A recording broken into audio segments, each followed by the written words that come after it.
Nah, masalahnya misalnya ada orang nyari utangan ndak nemu-nemu, yang nemu ada unsur ribanya.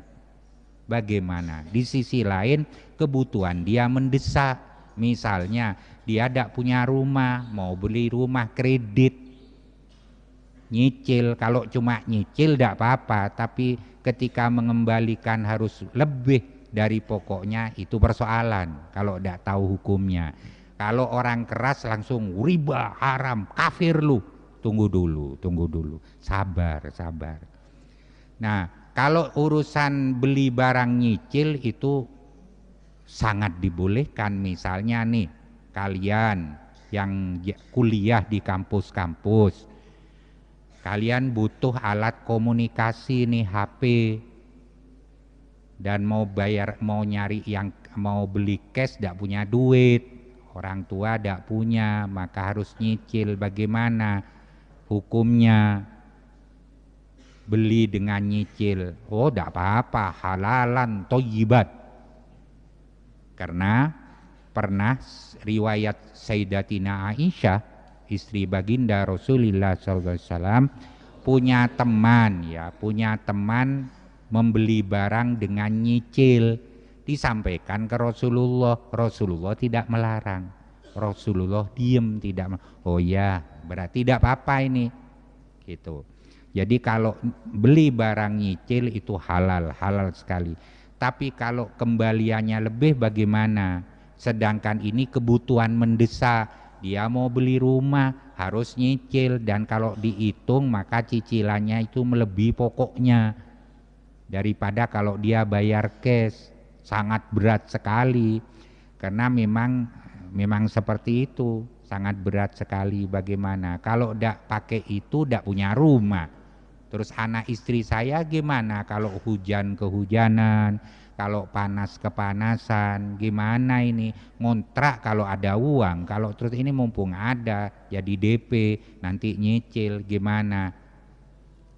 Begini, kita ikut madhab Syafi'i yang disampaikan oleh imam ulama dari ulama besar madhab Syafi'i, yaitu Syekhina Ibnu Hajar Al-Haytami, yang dinukil oleh muridnya yaitu Imam Zainuddin Al-Malibar dalam kitab Fathul Mu'in. Beliau menyatakan yandafi'il ismu lil mukrid fid darurah, bahwa utang di tempat yang di situ ada unsur ribanya, tapi dia yakin dengan nyicil bisa membayar dan ini darurat, maka boleh meminjam di tempat-tempat yang ada unsur ribanya, tidak apa-apa. Jadi kita punya pegangan, kalau nanti di akhirat ditanya, kamu kok pakai cara itu? Ikut Ibnu Hajar, Syekhona Imam Ibnu Hajar, dan juga ikut mu'alifnya Fathul Mu'in, Syekh Zainuddin. Sudah diem, kan kita ikut hasil ijtihad, gitu.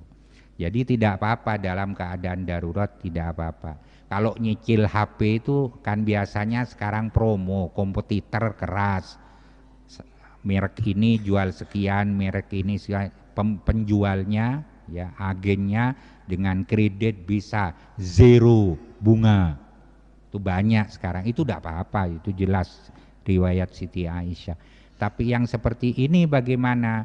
Dia harus beli rumah untuk kebutuhan darurat, kalau enggak dia tidak punya rumah, atau dia mau usaha tidak punya modal, pinjam kemana-mana tidak dapat, kecuali yang ada unsur bunganya. Bagaimana? Tidak apa-apa, boleh, asal bayar, niatnya bayar, tidak apa-apa. Ikut Syekhona Ibnu Hajar Al-Haytami yang dinukil oleh di dalam kitab Fathul Mu'in oleh Imam Zainuddin Al-Malibar, gitu. Seandainya bisa menghindari itu lebih bagus. nyari tempat-tempat pinjaman, siapa tahu ada family, ada saudara, ada teman sejawat yang baik hati kepada dia, suka pada dia dalam hal menolong, kemudian dipinjemi, ya ini tak pinjem dah 1 juta, nanti kembalikan 1 juta ya kapan-kapan kalau sudah bisa. Oh itu kita pakai itu mubadir kalau tidak dipakai, pinjem tapi disaur, jangan terus pinjem jadi kalah jengking seperti yang saya sampaikan beberapa hari yang lalu itu. Waktu mau pinjem nunduk, setelah dapat lari. Nah, jadi kalau itu dosa karena dia sudah niat nipu. Jadi kalau bisa mencari yang tanpa unsur bunganya itu lebih baik. Tapi kalau darurat tidak ada lagi dan itu banyak tanggungan karena ada anak istri yang butuh rumah atau dia butuh bekerja lebih cepat, tidak punya pekerjaan lain, dia harus beli. Kalau beli sepeda engkol dia tidak bisa berkompetisi, maka beli motor dia harus kredit dan di situ ada unsur bunganya dan itu darurat. Bagaimana? Tidak apa-apa, asal darurat, bukan untuk senang-senang, asal darurat, tidak apa-apa. Paham ya? Nah, tetapi kalau bisa ada yang tanpa unsur ribanya itu lebih bagus lagi. Apa ada? Wah ada. Saya ambil contoh Kiai Haji Abdurrahman Wahid, presiden kita. Dulu guru besar kita. Waktu jadi presiden saya masih sering ketemu dengan beliau. Itu beliau punya gagasan mendirikan bank namanya Bank Nusuma. Bank Nusuma. Di dalam Bank Nusuma ini tidak ada unsur ribanya. Orang pinjam 1 juta ya balik 1 juta. Cuman disalahgunakan oleh orang-orang.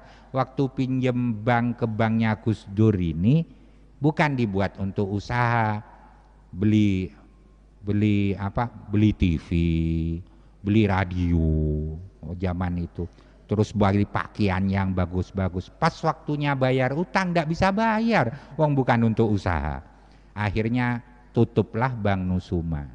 Dan banyak sebenarnya orang atau organisasi keagamaan dan kemasyarakatan yang berupaya membantu memberi pinjaman kepada orang-orang miskin, fukoro yang mau berusaha, itu banyak. Bahkan pemerintah juga ada. Itu program pemerintah juga ada. Kalau itu bisa didapat kita gunakan. Tapi kalau kepepet seperti tadi, ya itu sudah ikut Imam Ibnu Hajar Al-Haytami. Hanya kenapa demikian? Iya, hati-hati karena riba itu targetnya sangat berat. Jadi orang yang meminjami dengan sistem riba itu berat sekali nambahnya atau motongnya, berat karena targetnya memang tinggi. Oleh karena itu tidak heran kalau Allah juga menyatakan yamhullahu riba wa yurbis shadaqah, bahwa harta benda yang didapat dari riba itu tidak berkah, akan cepat habis. Atau minimal mungkin masih ada hartanya pada saat dia ada, tapi tidak dinikmati oleh anak turunnya. Itu karena enggak berkah. Tetapi sebaliknya sedekah walaupun kelihatan berkurang itu menambah barokah, meningkatkan keberkahan harta benda kita. Wallahu a'lam bishawab.